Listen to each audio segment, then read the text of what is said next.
La Floride a décidé de faire quelque chose d'aussi fou que les gens ont littéralement ri, se moquer et l'ont qualifié de catastrophe annoncée. Ils ont relâché des centaines de ces tueurs de serpents rares, presque mythiques, dans la nature. Ça semble dingue, non? Tout le monde jurait que ça allait se retourner contre eux. Mais voilà où ça devient fou. La chose exacte pour laquelle les gens les ont traînés a fini par renverser la vapeur et choquer le monde. Ce qui a commencé comme une blague s'est transformé en quelque chose que personne n'avait vu venir. Crois-moi, tu vas vouloir voir comment cette histoire se termine. Continue à regarder cette vidéo pour le découvrir. Viens avec moi. Si cette intro te donne déjà envie d'en savoir plus sur ce plan fou de la Floride, abonnez-vous à la chaîne et activez la cloche pour ne rater aucune de nos histoires folles sur les invasions animales et les solutions improbables. Pourquoi la Floride a été moquée pour sa stratégie contre les pythons? Quand la Floride a révélé pour la première fois qu'elle allait payer des gens pour chasser les pythons birmans invasifs, beaucoup dans le monde de la conservation pouvaient à peine y croire. Ils se demandaient si c'était vraiment le genre de solution qui avait du sens. Après tout, quand un État avait-il déjà transformé un problème de faune en quelque chose comme un job rémunéré? Ça semblait presque étrange, voire extravagant, mais en même temps, il n'y avait pas à nier la gravité de la situation. Ces serpents, qui n'étaient même pas originaires de Floride, se propageaient rapidement à travers les Everglades et décimaient la faune locale à un rythme choquant. Oiseaux, mammifères, reptiles, même l'équilibre de l'écosystème lui-même était jeté dans le chaos à cause de ces prédateurs. Alors, qu'est-ce que la Floride pouvait vraiment faire d'autre que de tenter un pari audacieux, même si ça faisait secouer la tête aux gens? Quand on fait face à l'effondrement lent d'un écosystème, est-il plus sage de jouer la sécurité ou de risquer d'essayer quelque chose d'inconventionnel qui pourrait juste marcher? La décision de la Floride a laissé beaucoup de gens rire, se moquer et l'appeler outrageuse. Mais la vérité, c'est que ce qui a suivi était rien de moins qu'étonnant. Et crois-moi, tu vas vouloir rester avec moi jusqu'à la fin pour le twist qui a fait taire les critiques. Le South Florida Water Management District a fait le premier pas en 2017 en lançant le Burmese Python Elimination Programme. Ils ne l'ont pas ouvert à n'importe qui au début. Au lieu de cela, ils ont soigneusement choisi 25 personnes qu'ils décrivaient comme des individus motivés, pour ce qui devait être un projet pilote court de 3 mois. Ça semblait presque comme une expérience. Des gens ordinaires, motivés par le paiement et le but, pouvaient-ils faire une brèche dans ce problème massif? Ces participants étaient promis des salaires modestes, juste un peu au-dessus du salaire minimum à 8,15 $ de l'heure. En plus, ils pouvaient gagner des bonus selon la taille des serpents qu'ils attrapaient. 50 $ pour un python de moins de 4 pieds et 25 $ supplémentaires pour chaque pied au-delà. D'une certaine manière, l'échelle de paix semblait un mélange étrange de science, de stratégie et d'incitation. Qui ne serait pas tenté de viser les serpents les plus longs possibles juste pour l'argent extra? Mais n'était-ce pas exactement le but? Parce que les plus grands serpents étaient souvent les plus dangereux pour la faune native. Au fil des mois, quelque chose de surprenant se produit. Ce programme, qui sonnait comme une solution temporaire ou même un coup de pub, a commencé à prendre de l'ampleur. Il n'a pas seulement survécu après la période d'essai, il a grandi. Plus de contractants ont été embauchés. Les paiements ont été ajustés et améliorés, rendant le travail un peu plus attractif et durable. Avant longtemps, les contractants gagnaient entre 13 et 30 $ de l'heure pendant qu'ils cherchaient activement des serpents, et ils recevaient toujours des bonus pour la longueur. Pour adoucir l'affaire, ils pouvaient aussi gagner 200 $ pour chaque nid actif vérifié qu'ils détruisaient. Et quiconque connaît les espèces invasives sait à quel point c'était significatif, parce que chaque nid détruit signifiait des dizaines d'éclosions empêchées d'entrer dans la nature. N'est-il pas vrai que parfois, la prévention peut être encore plus puissante que le nettoyage? Quand le programme a atteint son étape suivante, l'ampleur était bien plus grande. Ce qui avait commencé avec seulement 25 chasseurs a doublé à 50 contractants, couvrant d'immenses zones qui englobaient 9 comtés à travers des terres d'État, fédérales et du comté. Ce n'était plus juste un projet pilote farfelu. C'était maintenant un plan à long terme avec de l'argent réel, de la main-d'œuvre réelle et des résultats réels. Le district est même allé plus loin en ajoutant une nouvelle incitation, un bonus mensuel de 1 000 $ pour le contractant qui attrapait le plus de serpents pendant cette période. Ça signifiait qu'il y avait maintenant non seulement une motivation personnelle, mais aussi de la compétition. Une telle récompense ne pousserait-elle pas les gens à travailler plus dur, chasser plus intelligemment et ramener plus de serpents que jamais? En regardant en arrière, l'histoire du programme est presque un rappel de comment les solutions non conventionnelles peuvent parfois se transformer en les plus pratiques. Qui aurait pensé que payer des gens ordinaires pour chasser des serpents pouvait aider à aborder l'un des plus grands problèmes environnementaux de la Floride? Pourtant, c'était là. Non seulement ça marchait, mais ça grandissait en une opération sérieuse avec une structure qui avait du sens à la fois pour les chasseurs et pour l'État. Ça a aussi laissé beaucoup de gens réfléchir à une question plus grande. Quand les méthodes traditionnelles échouent, n'est-il pas parfois nécessaire de prendre des risques et d'essayer quelque chose qui semble, au début, un peu fou? Parce qu'au final, ce qui comptait le plus, c'était de sauver les Everglades et de protéger son écosystème fragile. Et si ça signifiait transformer la chasse aux serpents en job rémunéré, alors soit. Scepticisme public et médiatique. Quand la Floride a introduit pour la première fois ses concours de chasse aux pitons, beaucoup de gens n'ont pas hésité à exprimer leurs doutes. Les critiques ont vite dit que ça ressemblait plus à du théâtre politique qu'à une vraie tentative de résoudre le problème des pitons invasifs. Ils sentaient que, au lieu d'être un effort de conservation réel, c'était plus un spectacle, une façon pour les politiciens de poser pour les caméras, pour les sponsors de flasher leur nom, et pour tout le monde d'agir comme si quelque chose de grand était fait. Mais est-ce que ça faisait vraiment une différence? Cette question revenait encore et encore. Les reporters couvrant les événements se demandaient souvent à voix haute si des amateurs avec peu d'entraînement pouvaient espérer contrôler une population de pitons aussi massive et destructrice. Les chiffres des chats semblaient soutenir ces doutes. En 2013, lors du tout premier Python Challenge, les chasseurs n'ont réussi à ramener que 68 serpents. Les événements suivants n'étaient pas beaucoup mieux. Par exemple, en 2022, environ 600 participants ont rejoint pendant 10 jours et ensemble ils n'ont attrapé que 223 pitons. Quand ces résultats étaient comparés à ce que des professionnels pouvaient faire, la différence était frappante. Le biologiste à la retraite de Floride, Don Schmidt, a dit en termes très clairs que les concours ne faisaient pas une once de différence dans la plus grande lutte contre les pitons. Il expliquait que ces chasses donnaient au public un sentiment d'excitation, mais peu pour le contrôle à long terme. Et les chiffres soutenaient son point. Tandis que des centaines de challengers travaillaient dur dans les concours, les contractants officiels travaillant avec la Florida Fish and Wildlife Conservation Commission ramenaient des résultats bien plus élevés. En fait, en un seul mois, ces contractants capturaient 307 pitons. C'était plus que ce que tous les participants au challenge combiné pouvaient collecter en 10 jours complets. Alors, les gens ont naturellement commencé à demander, si les professionnels sont si efficaces, quel était le but de monter ces grandes chasses publiques? Était-elle plus pour la sensibilisation que pour l'impact réel, ou juste pour attirer les gros titres? Les observateurs commentaient souvent que les événements ressemblaient plus à des festivals ou des coups de pub qu'à de vraies stratégies de conservation. Certains se demandaient même si le temps et l'énergie dépensés à organiser de tels concours n'auraient pas pu être mieux investis à former plus de contractants, utiliser de meilleures méthodes de tracking ou soutenir la recherche scientifique sur le contrôle des pitons. Il pointait aussi que le problème des pitons était bien plus complexe que d'attraper quelques centaines de serpents une fois par an. Après tout, ces reptiles invasifs se sont répandus à travers les Everglades pendant des décennies, se reproduisant à un rythme rapide et prospérant dans un environnement où ils font face à peu de prédateurs naturels. Des chasseurs du week-end pouvaient-ils vraiment espérer faire une brèche dans un tel problème? Même si les concours attiraient de l'excitation, de la couverture médiatique et de l'implication communautaire, la réalité pointait vers la même conclusion. Les chasses faisaient peu pour changer le tableau plus large. Oui, elles réunissaient les gens. Oui, elles faisaient les gros titres. Et oui, elles faisaient sentir aux Floridiens que quelque chose était fait.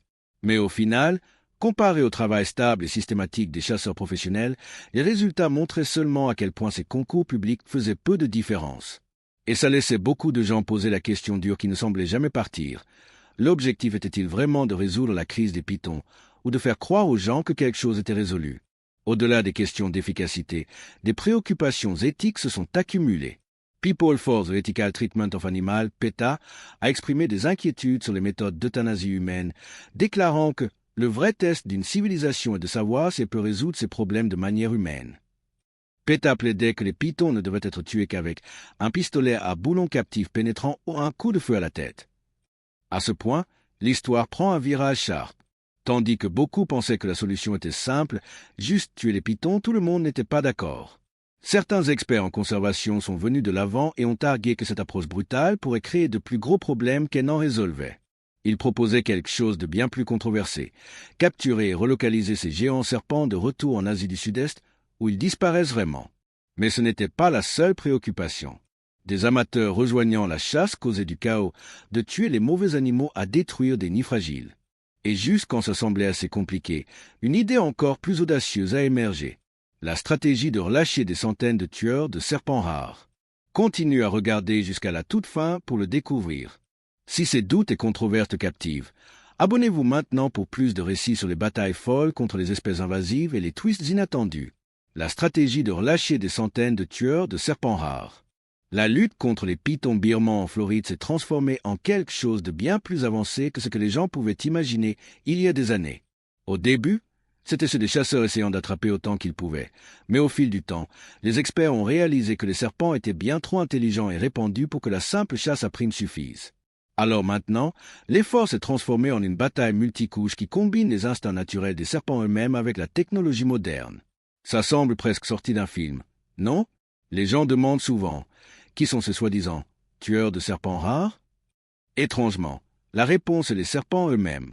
Les scientifiques ont appris à utiliser certains pythons, souvent appelés scout snack ou pythons judas, comme trackers vivants. Ce sont généralement des pythons birmans mâles qui subissent une chirurgie pour avoir des émetteurs radio implantés dans leur corps. Ensuite, ils sont relâchés dans la nature, non pas pour rôder librement, mais pour trahir inconsciemment leur propre espèce. La Conservancy of Southwest Florida, par exemple, suit environ 40 de ces pythons judas à tout moment. Chacun devient un espion involontaire. Parmi eux, un serpent nommé Luther est devenu une légende, car il a été suivi pendant plus de 10 ans et a mené les scientifiques à des femelles pythons encore et encore. N'est-ce pas presque ironique qu'un python soit devenu l'un des outils les plus efficaces contre d'autres pythons? La façon dont l'État entraîne et déploie ses scouts est assez fascinante en soi. Les scientifiques ne choisissent pas n'importe quel serpent au hasard et le lâchent. Au lieu de cela, ils capturent soigneusement des pythons mâles adultes, beaucoup venant de programmes comme le Python Élimination Programme. Puis, après l'implant chirurgical d'un émetteur, ces serpents sont placés de retour dans des locations spécifiques où les chercheurs croient qu'ils seront les plus efficaces. Mais voilà où les choses deviennent intéressantes. Le vrai pouvoir des pythons judas s'active pendant la saison de reproduction, qui va de décembre à avril. C'est quand les mâles sont naturellement attirés vers les femelles à cause des phéromones que les femelles libèrent. En suivant un python scout, les scientifiques peuvent souvent localiser des groupes entiers de reproduction, parfois contenant jusqu'à 8 pythons à la fois. Les serpents sont, en essence, attirés par la nature, et inconsciemment, ils mènent les chercheurs droit à leur propre espèce. C'est presque comme demander quelle meilleure façon de traquer un python que de laisser un autre python faire le travail. La science derrière cette stratégie est surprenamment simple mais profondément efficace. Tout repose sur la façon dont ces serpents se comportent pendant la reproduction. Les femelles émettent des phéromones sexuels irrésistibles pour les mâles. Une étude qui a suivi 25 pythons judas pendant 5 ans a trouvé qu'en près d'un cas sur 4, le serpent scout menait les scientifiques à de nouveaux pythons. Chaque fois que ça arrivait, de 1 à 4 serpents supplémentaires étaient capturés. Tandis que ça peut sembler de petits chiffres au début, l'impact est bien plus grand qu'il n'y paraît. Pourquoi? Parce que beaucoup de ces captures sont des femelles en reproduction. En enlevant une seule femelle, les scientifiques empêchent qu'elle pond potentiellement des dizaines d'œufs, parfois jusqu'à 100 à la fois. Au fil des ans, cette méthode a empêché plus de 20 000 œufs de pythons d'éclore depuis 2013. C'est des milliers de futurs serpents qui n'envahiront jamais les écosystèmes de la Floride. On pourrait se demander, n'est-ce pas déjà une énorme victoire, même si le processus est plus cher que les enquêtes routinières traditionnelles? Et pourtant, la lutte ne s'arrête pas avec juste des espions serpents. La technologie a maintenant été amenée dans l'image de façon qui pourrait faire pause et penser. Est-ce qu'ils utilisent vraiment des robots contre les serpents? La réponse est oui. La Floride a déployé environ 120 lapins robotiques qui agissent comme des appâts. Ce ne sont pas de simples jouets ou des figures empaillées, mais des dispositifs hautement sophistiqués. Ils sont alimentés par énergie solaire, ils bougent de façon qui imite de vrais lapins, ils libèrent des odeurs qui sentent comme une proie vivante et ils émettent même des signatures thermiques. Du point de vue d'un python, ces robots sont aussi réels que ça l'est. Chacun coûte environ 4 000 $, ce qui pourrait sembler beaucoup, mais quand on considère leur potentiel à piéger de tels prédateurs dangereux, ça commence à avoir du sens. Pour rendre le plan encore plus efficace, ces appâts robotiques sont surveillés par des caméras vidéo avec des systèmes AI qui peuvent notifier instantanément les officiels quand un serpent s'approche. N'est-ce pas incroyable de penser qu'un prédateur aussi ancien et adaptable qu'un python est maintenant trompé par des machines faites par l'homme? En plus de ça, les scientifiques utilisent aussi des caméras infrarouges proches qui peuvent détecter les serpents à plus longue distance que les caméras normales, particulièrement la nuit quand le camouflage naturel des serpents est moins efficace. Quand on recule et regarde le tableau plus large, il devient clair que la bataille contre les pythons birmans n'est plus une question de rencontre fortuite ou de chance. C'est un mélange soigneusement planifié de biologie, comportement et technologie travaillant ensemble. Certains pourraient demander, ces efforts élimineront-ils jamais complètement les pythons de la Floride? Peut-être pas entièrement, puisque les serpents sont déjà profondément établis. Mais chaque femelle capturée, chaque œuf intercepté, chaque python scout trompé ramène l'équilibre à un écosystème qui a été assiégé pendant des années. Et peut-être la vraie question que les gens devraient poser est celle-ci. Si les humains peuvent apprendre à tourner les instincts même d'un prédateur invasif contre lui-même, ne montre-t-il pas que la nature et la science, quand elles sont réunies, peuvent créer des solutions aussi surprenantes qu'efficaces? Les résultats inattendus qui ont changé les esprits. Pendant des années, beaucoup de gens doutaient de l'approche audacieuse et inhabituelle de la Floride pour gérer le problème des pythons birmans invasifs, et certains riaient même de l'idée de tenir des chars annuels aux pythons comme solution sérieuse. Mais maintenant, les résultats parlent plus fort que les sceptiques ne l'ont jamais fait. La stratégie qui était autrefois moquée s'est transformée en l'une des histoires de succès les plus remarquables en gestion de la faune, et elle transforme l'avenir de l'écosystème des Everglades de façon que personne n'aurait pu prédire. Les chiffres seuls sont stupéfiants.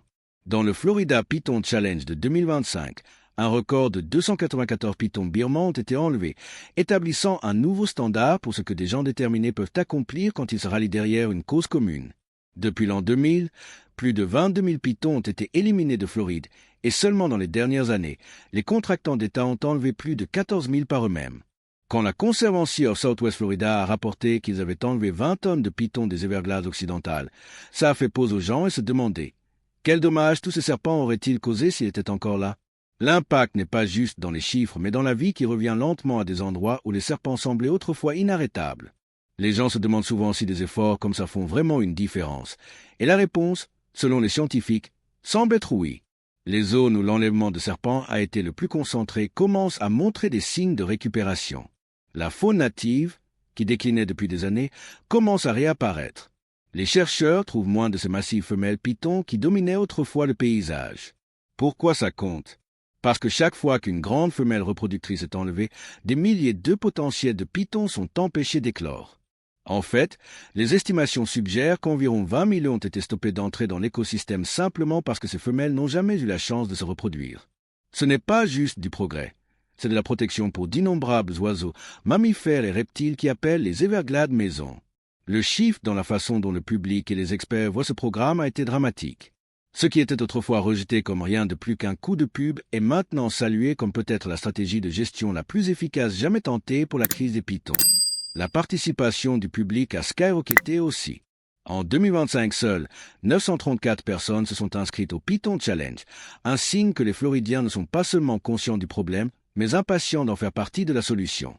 Après tout, qui aurait pensé qu'une compétition pourrait inspirer une telle implication répandue dans la protection d'un écosystème?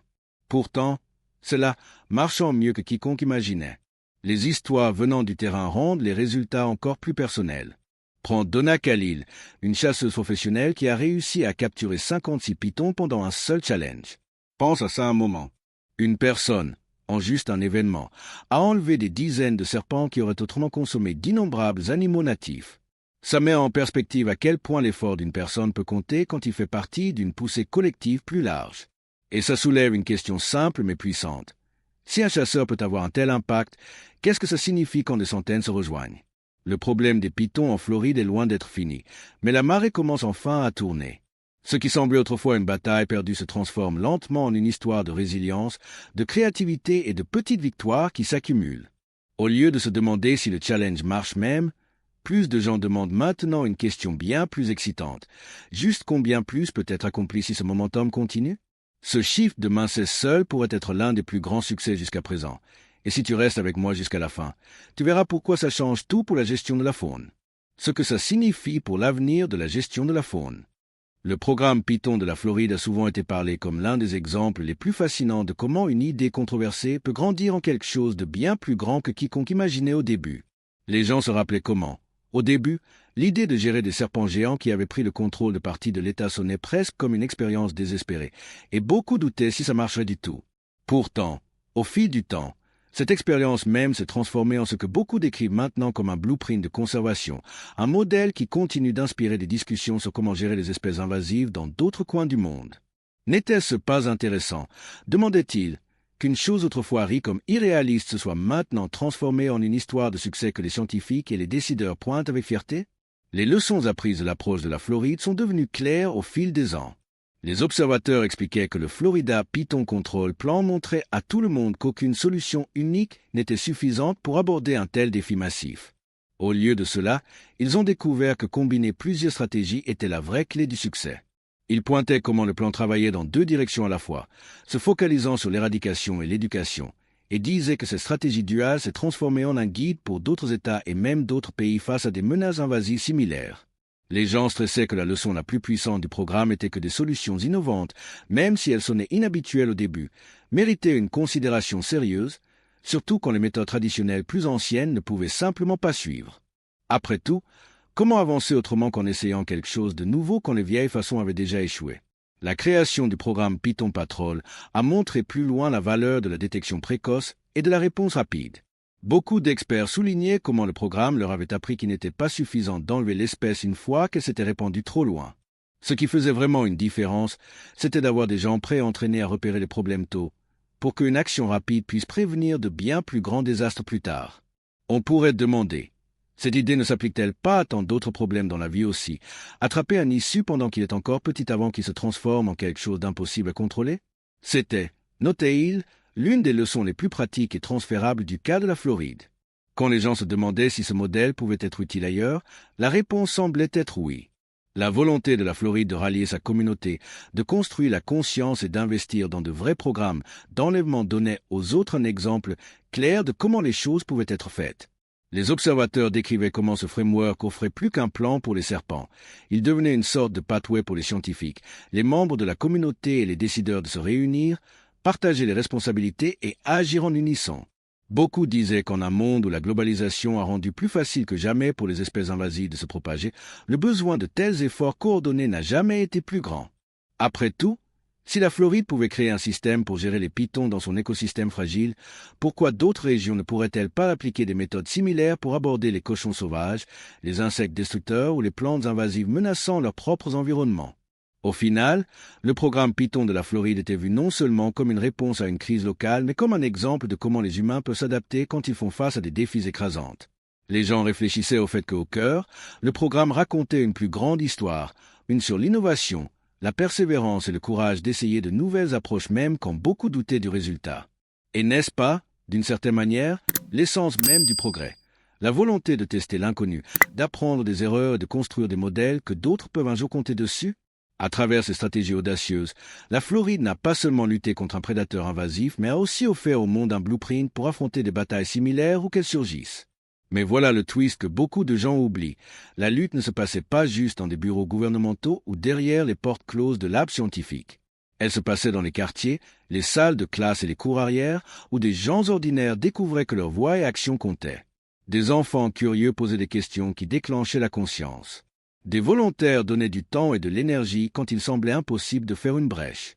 Des familles transformaient la conservation en habitude quotidienne, et des étrangers s'unissaient autour d'une mission partagée de protéger ce qu'ils aimaient. Les victoires n'étaient pas seulement écologiques, elles étaient profondément humaines. Et si tu penses que c'est puissant, attends juste de voir comment le rôle de l'engagement public a transformé la conservation elle-même de façon qu'aucun expert n'aurait pu pleinement prédire, et de façon qui pourrait changer comment tu vois ta place dans cette histoire. Le rôle de l'engagement public dans la conservation. Il expliquait que l'implication publique n'était pas juste un facteur de soutien, mais une force puissante qui renforçait chaque stade unique de la gestion des espèces invasives. On disait que quand les communautés étaient amenées dans le processus, les résultats étaient toujours meilleurs parce qu'il y avait plus de perspectives, plus d'idées et surtout, plus de confiance entre les agences en charge et les gens affectés. Après tout, n'était-il pas plus facile pour les gens d'accepter de dures décisions quand ils sentaient que leur voix était entendue et leurs préoccupations comptaient?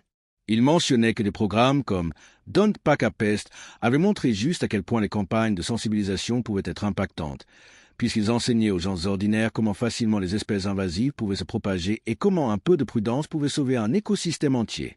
De même, Exotic Pet Amnesty donnait aux gens une chance de faire la bonne chose en rendant des animaux de compagnie qui ne pouvaient plus soigner au lieu de les relâcher dans la nature. Et n'était-ce pas une bien meilleure solution que de laisser une autre espèce destructrice glisser dans un environnement déjà fragile?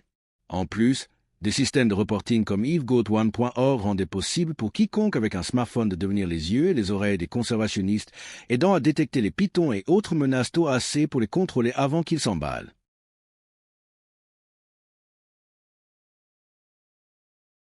Il stressait que le travail était loin d'être fini et que les prochaines étapes dans le contrôle des pythons étaient déjà considérées soigneusement par le Python Control Plan Workgroup. Selon lui, Ils regardaient vers l'avant à utiliser des outils bien plus innovants et efficaces que jamais auparavant. L'un des développements les plus fascinants à explorer était l'usage de systèmes de caméras alimentés par AI conçus pour distinguer les pitons invasifs des serpents natifs. Ils demandaient, n'était-ce pas remarquable que la technologie puisse maintenant être entraînée à reconnaître le glissement d'un python contre le fond des wetlands de la Floride? Ce genre de progrès montrait que la science et l'action communautaire pouvaient travailler main dans la main, l'une offrant des outils avancés et l'autre offrant un réseau humain de soutien. Il expliquait que rien de ça ne pouvait réussir sans collaboration constante, et c'est pourquoi des réunions annuelles étaient tenues pour amener les agences ensemble, partager des updates, aborder des challenges et renforcer la coordination. N'était-ce pas évident, demandait-il, que lutter contre quelque chose d'aussi massif qu'une invasion de pythons requérait que tout le monde tire dans la même direction? Il croyait que chaque effort, qu'il vienne d'un scientifique développant un système de caméra, d'un décideur poussant pour des régulations plus fortes ou d'un résident rapportant une sighting, portait un poids égal dans le tableau plus large. On disait que cette unité, ce tissage ensemble d'expertise, de vigilance et de confiance publique était la clé pour protéger les écosystèmes des espèces invasives maintenant et dans le futur. Avec ça, nous arrivons à la fin de cette vidéo. Merci d'avoir regardé. Si tu as aimé cette vidéo, n'hésite pas à liker, commenter et t'abonner pour plus de contenu. Pour profiter de plus d'histoires excitantes, clique maintenant sur la vidéo suivante qui apparaît sur ton écran. Et abonnez-vous pour ne pas manquer nos prochaines enquêtes sur les solutions folles qui sauvent la planète.